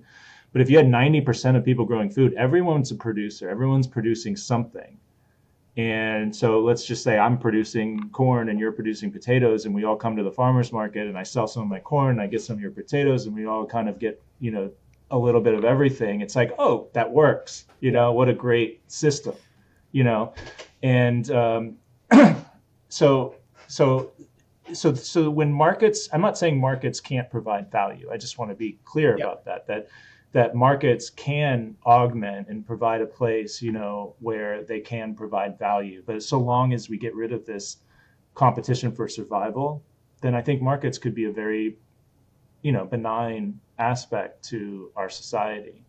But it's only when we're all forced to compete to survive that markets kind of take an ugly turn, because people will do whatever they can to make sure that they're the winner and others, their other people are the losers. I mean, look at the restaurant industry. That's something that where there's so much competition, because there's so many choices where you can go out to eat. So, and there's so much turnover. So every time a restaurant comes into business and goes out of business, I mean, it's incredibly wasteful, because you have all these, tables and chairs and everything everything gets liquidated and everything when they go out of business. And then everyone in that industry, I don't know if you've ever worked in the restaurant industry, but they get squeezed because of the competition. I mean, they don't get time off, no paid time off, because if you're a restaurant that gives all your workers paid time off, you're not going to compete against the ones who don't. No. They're going to outcompete you. So it's a race to the bottom in many aspects in market economies that say, well, if you're going to pay your employees really well, I'm going to ship mine over to China and we're going to pay them 30 cents an hour. And how are you going to compete with that? Yeah, you're not. The market is going to always do a race to the bottom. So a lot of what's happening now with these like tariffs and everything, I don't think Trump's against globalization. But I think that the tariffs are definitely against globalization, because it interrupts free trade and it incentivizes people to come and, restore their economies locally, which is not necessarily a bad thing. Right. At the end of the day, although I don't think his motives are essentially that. But I have a similar take. I think the idea of being sort of locally efficient and sufficient is actually a great idea. But again, like you pointed out, I don't know what his actual agenda is, and to me it's not clear. And with the way that he's handling it, like for me, the way I look at it is, if his agenda was to make things better legitimately for the American people, I don't think he would be handling it the way he's handling it. I think you would do a phased approach. You'd be like, okay, we're going to ramp up tariffs over the next 2 years, Yeah. We're going to increase it by 1% a month or whatever it is, until we get up to our target rate, right? So then Yeah. people can have the time to adjust and Sure. And you and wouldn't see be the propaganda. plan. Yeah. And there wouldn't be so much propaganda about what is happening allegedly, like the actions other countries are taking against the US, taking advantage of them and this, that, whatever. Like Right, that's not what's happening, right? But that's the story he's right. telling. So there's a Yeah. lot of weird stuff going on there. I know we've been at this for like an hour and a half now, but I did have one other thing I wanted to bring up in this because um, like brushed up against this idea of we've talked about kind of the simplicity of local, let's say, early mutual aid type networks and markets, or I shouldn't say markets, but just mutual aid economies. And um, kind of when we think about that, we often think about, let's say, going back in time, having less access or less advancement of technology and different things like that. And of course, there's always the argument to be made that just because technology advances doesn't mean it's good, right? And so there is that to work into this, but we are seeing right now an incredible advancement in technology, AI, automation, robotics, all these sorts of things. And I can't personally help but feel like, to me, it totally makes sense that um, we would develop a world where a lot of our basic needs and a lot of different things are automated. But I guess the trick is how do we, I'm curious your thoughts on this, but it's like, how do we both implement this, but then not get trapped, let's say, in a UBI like situation where we're limited again because markets still exist in such a big way, and we're stuck at, let's say, $1,500 a Yeah. month from the government just to live, right? Like that's Right. a real sort of thing we have going on right now. Yeah. Yeah. I mean, let's just look at. Let's look at how the technology might roll out in each economy, right? In a market economy, what's going to happen with the rise of AI?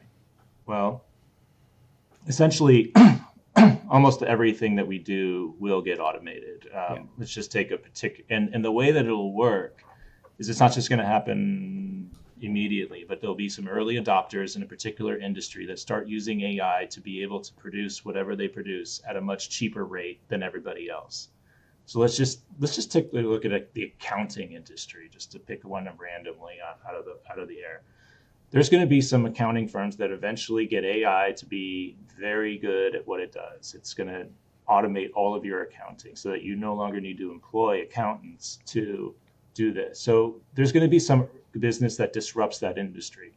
Something will come out and it'll be like all of your accounting needs for $100 a year instead of paying, you know, all these people $100,000 a year. You can now do it for incredibly cheaper. And then that starts to unroll and everybody starts to go that. Now all these accountants are finding themselves out of work and without the ability to get another job because no one's hiring them anymore because they don't need their services. So what do? Like you've already spent an incredible amount of time, developing this skill set. You've narrowly focused on it so that's pretty much the only skill set you have. Now you're just kind of like, gosh, I don't know what I'm going to do. I guess I got to go get this UBI and I'm going to live off of that now, right? Yeah. But let's just say we're now in a library, in the People's Library, where you are creating systems of access that people can access the resources they need. They don't own them, but they can access them when they need them. And you can start figuring out, where do we have a shortage of certain types of assets? Do we need to have a few more lawnmowers here or there or whatever to meet the needs, right? So you can start to get metrics on this. It's not like it's just like, let's just willy-nilly it or something, like we'll actually have the data to decide, oh, there's a demand for certain levels of access to resources here, and we need a little bit more over here, or we have too much over here, and maybe we can trade with another library system over there to get things that we need. So there can still be trade amongst different local people's libraries for certain types of resources to optimize it. So AI comes along here and says, or some kind of automation that says like, oh gosh, we can automate food production in indoor farming. so that we can grow all our food and it doesn't require anybody's contribution. So all of a sudden now we need less levels of contribution from the library participants. So as we automate in this other economy, we actually need less contribution from people. Or, and yet the access still remains. So you have the same level of access with less contribution. Yeah. As opposed to a situation in the market economy where they'll create more winners and losers, and you'll just have, whoever created that new accounting software that can do all the accounting for everybody, he'll be a billionaire, and all the other accountants will be out of a job and in destitution. Yeah. So if you look at the way, so this is not something to say that we're not going to use technology. We're just going to apply it in such a way that it actually benefits all of humanity. And that was always the promise of technology. Yes. And yet we've never gotten there, No. right? We've never, and despite all the technology that we've developed, life's gotten harder. Not easier, right? And so why is that? It's because of our system and the way that our system works. And that's why, again, I think the more people that can hear this conversation and start going, the light bulbs start going off. Yes. And then you see the alternative that we could have, and you go, oh yeah, then maybe that's worth a try. Maybe we should try doing that because you're right, that would be different. Yeah, I got it. Yeah. Yeah, I tell people the story of the plow from back in the day where it's like, you invent the plow and suddenly you have food surplus because you've decreased the amount of labor significantly. And now that you have food surplus, it's like, oh my gosh, we can store food, we can do this, we could even trade some of it maybe, but whatever, you just think about it, you could store food, life is easier, right? Technology equals life is easier. It's like we're surrounded by technology, yet working harder than we ever have before. And it's like, that's usually the one that makes people go, you know what, you're right. Yeah. Like, damn it. Yeah. How did we let this happen, right? And like you pointed out, right? Markets and story and just belief of how things have to be. I think, if we talk about a psyop, right? I know the conspiratorial world loves to talk about psyops. I mean, markets and capitalism, it's got to be the biggest psyop there is. Just the way in terms of a story, right? In terms of a myth that has us believing that something has to be a certain way, and to question it is evil. Except I wouldn't say it's a psyop in this case, because I think it's just more of a culture. I think when I think of a psyop, it's somebody who knows that something is a lie, and yet they're going to tell a story that says it's the truth.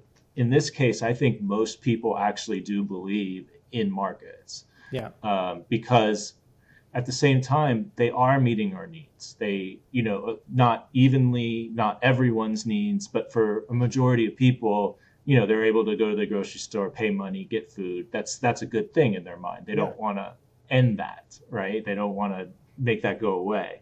And so when things meet our needs, we tend to have a positive view of them, right? Like, it's natural to have a positive view of markets because everything that you have that you get some enjoyment from is facilitated through markets. So we're like, yeah, markets are great. Markets are good. That is the thing that keeps us from questioning them, because they are meeting our needs on a day-to-day basis. And so we're not looking at how they're kind of operating underneath all of that. Yeah. And that's the challenge, right? And so that's kind of what my channel will be about, is like, let's talk about everything that's happening and let's relate it back to these fundamental market principles so that we can eventually go, oh, okay, I get it. And then here's an alternative. Yeah. Yeah. I also think it depends on, I guess, the time in which people might have been alive and experienced things. Because, I know for myself, and obviously for young kids today, people that are in their teens and their early 20s, I think a lot of them are going like, damn, are my needs really being met by the markets right now? Like, technically, yeah, like I'm getting food, but it's like, holy crap, my need for rest is not being there. My need for well-being is not being met, right? So yeah, in terms of the sustenance of water, of shelter, the needs are being met to an extent, but I think people are wisening up to the ways in which sort of these more harder to measure, like connection, community, meaning, purpose. I think a lot of those needs are not being met, and I think that's part of what's Yeah. driving a lot of this questioning and a lot of this even backing out of all of it from the younger generation. Like they're looking at it going like, hey, aside from the boat and aside from the house, like why do I even want to do this? Like this doesn't make sense. Like it just doesn't feel right. And I think Yeah. that's good. I think that's healthy. It sucks. It's hard, right? But I think it's the healthy response. And I do see them as being, the ideal adopters of the People's Library because of that fact. Yeah. When you don't have that option, when you're still living at your parents' house and you're 27 years old and you have no prospect of kind of starting your own family, and you're like, yeah, the whole end stage capitalism, if you want to call it that, isn't working. And Hmm. so, what else is there? And I think it's important to look at this alternative because it doesn't require, as I said earlier, a revolution. We don't have to upend and destroy everything in order to start creating this alternative economy Yeah. alongside of it. So all it does is expand choice, expand freedom. But it will take some people to, figure out the mechanics. And I do think the key is doing it locally because and then we can work out the kinks locally. We can see what types of governance structures are working, which ones aren't. Yeah. Let's share that. All of a sudden, there's no more proprietary language. We don't have to hoard our knowledge capital. Right. We can actually share it with the other people's libraries out there and say, hey, we figured out a great way to do governance here. It works like this. Yeah. And here's a app that we created here. Let me share it with you because Yes. I don't have to own it. I'm not trying to sell it to you. So all of a sudden in the People's Library, the competition's going away. We're actually cooperating with each other to expand the access to more and more people. Yeah. And I just think that feels better. It It feels does. better than going to a job where you're making when you do really well your job, your boss buys a second Ferrari. It's like that doesn't make sense. That doesn't make me feel good at the end of the day. What I think would make you feel good is participating in an economy where we actually care for each other needs, Yeah. and I could spend time with elderly people, and that society recognizes that as a contribution. Yeah. Like we're spending good time with people is actually makes society better, Yeah. makes mental health go up. I mean, mental health issues go down because I'm more connected. Yeah. And each local economy can decide what types of contributions there are that people can make. It's all of a sudden all the power of what we do is now in our community and not with a capitalist or a business owner who Yeah. is the ultimate decider of what it is you're going to be doing with your life Hmm. on some level. Yeah. Um, Yeah. All well said. I was having a daydream the other day about running for local office here. And I was like, if I did this, everything would be like transparent. I'd probably engage technology and have these apps that would go out to every single person and hey, what do you think the town or community needs? Like, what are your greatest needs right now? And then have that collated and kind of organized in a way where we could look at it. And you just increase, transparency and community engagement. And then you'd have like an open source section where you would open source everything you're doing that's working. And then use social media to like share this is what the society or the community does. Everyone else can try it, right? Because I think the one thing people are missing is the stronger everything around you is, the less desire there is for conflict as well, right? Like when things are healthy, there's less desire for conflict. People have this idea that conflict and destruction and dominance is inherent, right? But it's like, no, it's mhm. usually a factor of either, let's say, one very mentally ill person who becomes the leader of something, right? Yeah. Or it's the factor of, well, if my level of survival is going down and those people have something over there, well, let's just go take it from them, right? But if everybody's doing well, um, it's in our best interest to make a thriving world. Yeah, I think scarcity is ultimately what drives conflict. Yeah, And if you have abundance, if there's more than enough for everyone, then what reason exists for there to be conflict? yeah, And so I think the idea of the People's Library is actually to create access abundance. where there's enough there. And believe me, there's enough that already exists in the world. We have enough skis, we have enough snowboards, we have enough whatever it is that whatever thing is out there. I mean, we have enough of it. It's just that it's not accessible to everybody. And so creating systems of access where people can use things, and then when they're not using things. And I just want to like paint a picture. Let's just say like, this idea does take off, right? Yeah. And, over time, even governments start recognizing how much benefit this is creating, and they start assisting, these people's libraries by maybe reducing the property taxes that they have to pay. These are all things that could be done to assist those things over time. And then let's just say we're in a world now where there's a local people's library in every part of the globe. And people are now not sitting in places where they have their pile of stuff that they're sitting on, because they have access to stuff whenever they need it, which includes transportation. And now you're able to travel to different parts of the globe. And when you get there, you have a place to stay and a place to contribute. So you'll not only learn about different cultures and different parts of the world, but you'll contribute to them. You'll say, let's say I'm really good at coding or something, and there's a part of the world that doesn't have that skill set. Well, I could go to that part of the world and teach them about it, right?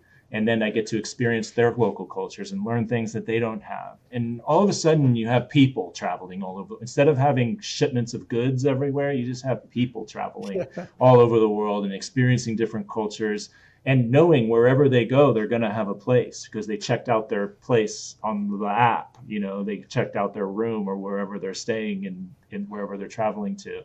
And then somebody else takes over the one where they were. And so all of a sudden you have efficient use of resources. So you don't have these gigantic buildings in Manhattan where you built these luxury towers that no one lives in, while you have people living on the street outside. Right. We're talking about an evolution. I know collective evolution is such a great name for this, because it is that. Mm-hmm. This is an opportunity for us to move into that Star Trek future, if you will. Yeah. And 100%, and I think it's all within reach more than people realize. And that it changes the mindset shift, right? Yeah. It's a mindset shift. It's just seeing that how things are laid out currently and realizing, okay, I know why we're experiencing all of this stuff now. It's actually because of this economy, and the solution then is to create an alternative economy alongside it. Yeah. 100%. So we can gradually transition into a different way of being and living on the planet. Yeah.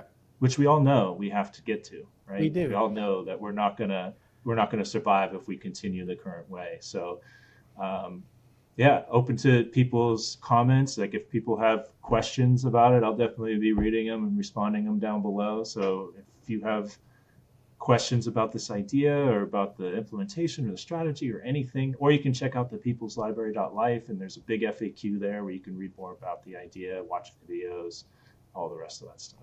Bango, bango. I mean, it's a great idea. And like the links for everything, including your socials, will be down in the description there. I highly encourage people to check it out. I mean, it's better than spending another 30 minutes just perusing the news, right? At least, we're kind of getting into some solutions and new possibilities here. So why not?